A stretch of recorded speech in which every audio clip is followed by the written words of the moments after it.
Hello, I'm the Atomic Hobbit, and I like movies. Well, what to say about the Lego movie? Let's start with some personal history. I was a Lego fanatic. I loved them. I was obsessed with them. They were part of my life for a long time. God, I wonder how much money I spent on those things, but let's just say a lot. My parents basically told me to throw them out, and I ended up donating them to school because they wanted me to have a girlfriend at some point. So that's how big of a Lego guy I was. So when I heard they were making a movie, I will admit I was pretty psyched. So what were my thoughts on it? Well, it was awesome! This might be one of the best family films I've seen in a while. And the story is great and it's original. The acting is great. The animation is just beautiful. And I enjoyed this movie not only as a film enthusiast, but as a person and as a former Lego enthusiast. So I urge you, see this movie at your earliest convenience, and I'm going to tell you why you should. First of all, the story is brilliant.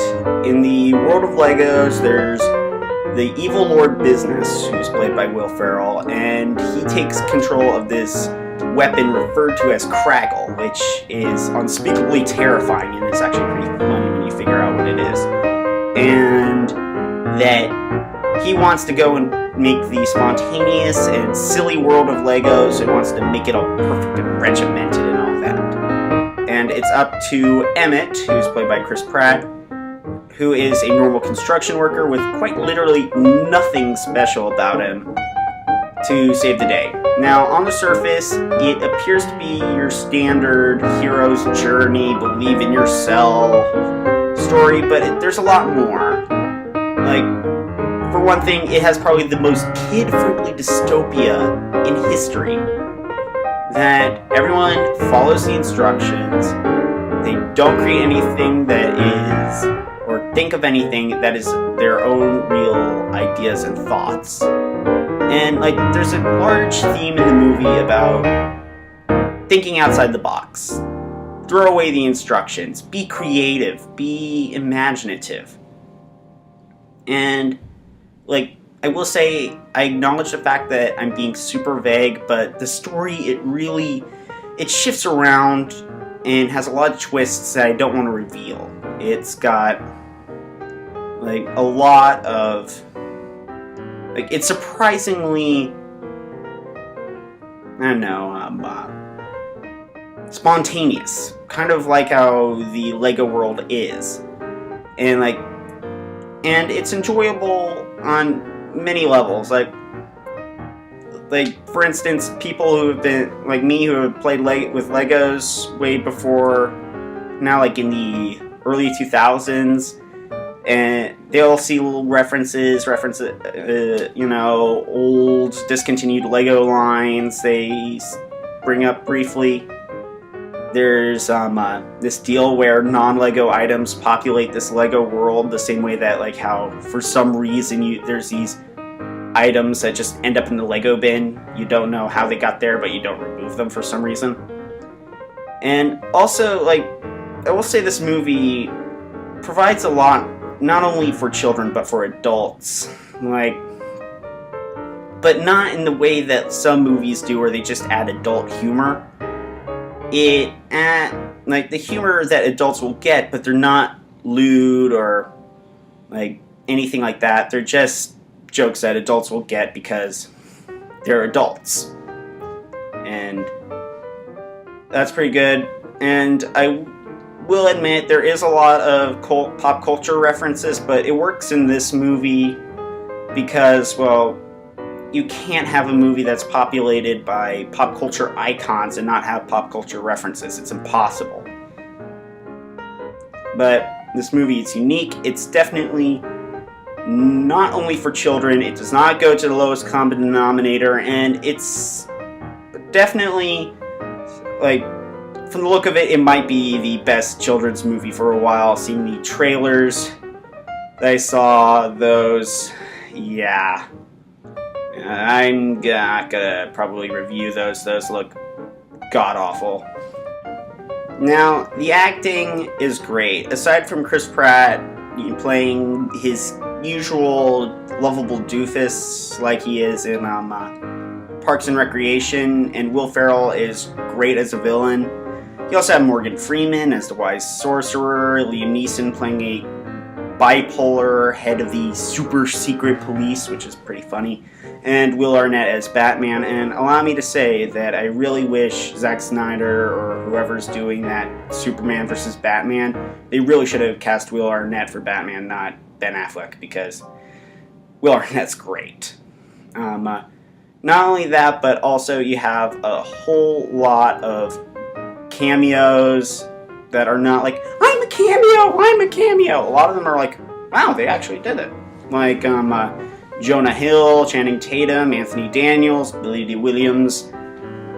You got and the thing is this movie does not have this level of celebrity casting work to its disadvantage. It is not distracting. It's enjoyable and it works. I can't really describe how, but I wasn't thinking, oh, that's Will Ferrell, or oh, that's Jonah Hill. I was actually surprised the amount of people who did cameo in the movie, so kudos to them. Now, the animation in this movie is stunning. Now, throughout this entire movie, I was convinced it was stop-motion animation, in the same way that I used to make little stop-motion videos with Legos, which I will not show because they are terrible.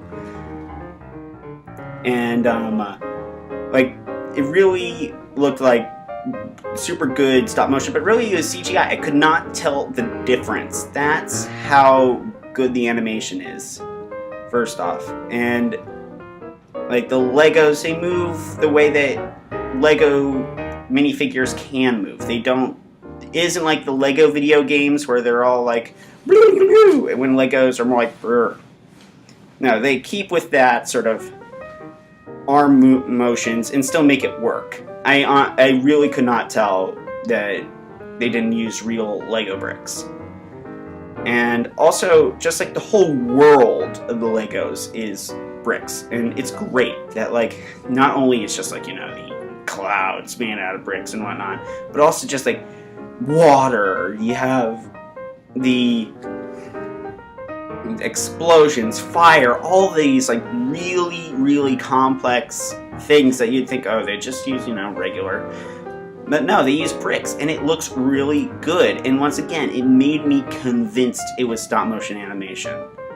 So, yeah, it's gorgeous. It's like, it's not like kind of Pixar level, but it operates on its own level. Like, I can't think of a movie that really does this kind of work with animation, considering there's never been a big budget movie made with Legos until now. But like, it looks great. I really adore the animation, and especially once again convinced I was watching a stop motion movie, which would have, and if it was, I would have been so happy because I love stop motion animation. But you know, it wasn't, and it's not a problem. So there you go. Now, I love this movie. I recommend you see it as soon as possible. I know I'm being very vague, but like there's a lot of spoiler territory, and that's where like the best part of the film is. So just see it.